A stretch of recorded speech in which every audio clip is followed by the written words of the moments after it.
Welcome to another edition of Horror Tales from Around the Net. Tonight's episode, Mega Man, a Good Friend. Hello there.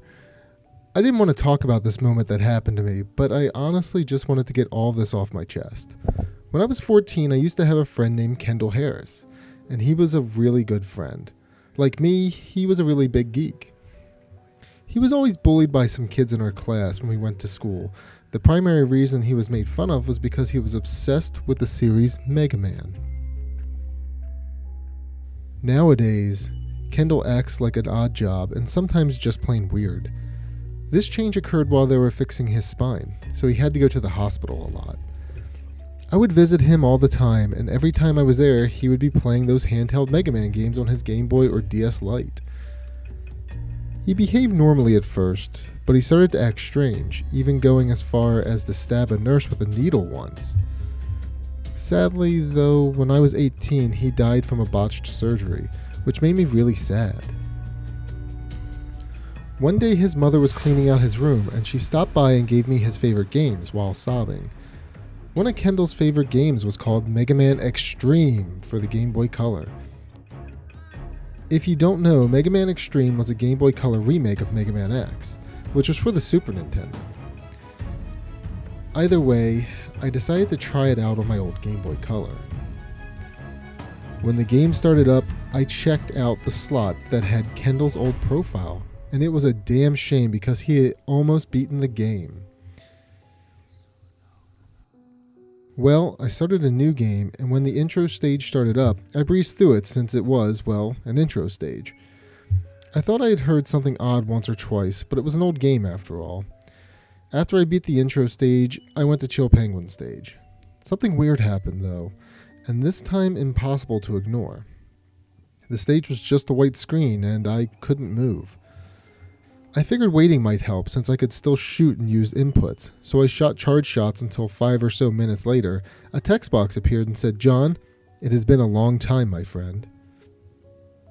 I was shocked by what I saw, and I said aloud, almost autonomously, "Kendall, is that you?"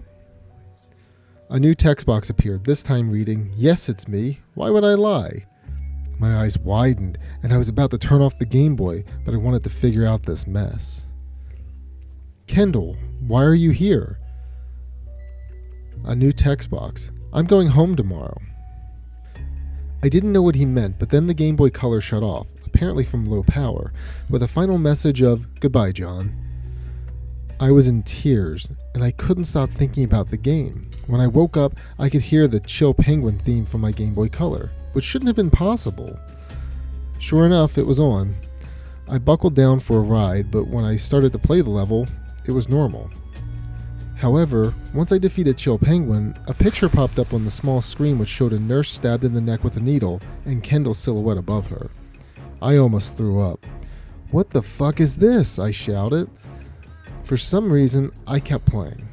Later, on the next stage, a text box that read, "You're next" in all caps popped up. For those that are interested, "your" is also spelled wrong. It's not Y-O-U'', it's "your", as in we're getting a next. Or he wants our next.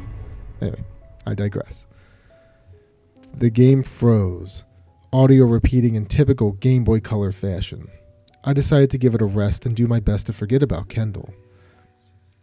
My resolve broke down. I decided to try the game again, but nothing was unusual.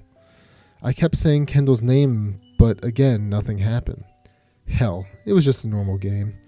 I played through it almost obsessively, but after defeating the final boss, I came back to the same white screen. I thought I should call him, so I did. I could clearly hear a voice that said, "You killed Mama. You must pay." That confused me. How did I kill his mother? I didn't do anything wrong.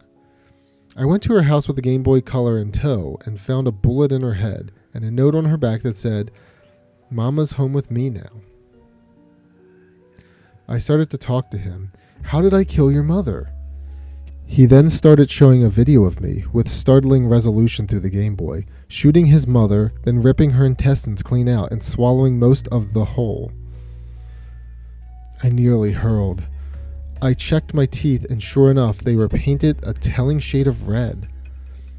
I started slamming my Game Boy on the ground, screaming until it was broken.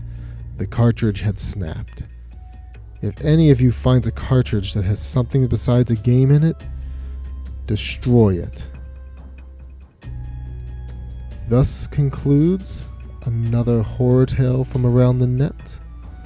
Stay tuned for another spine-tingling tale.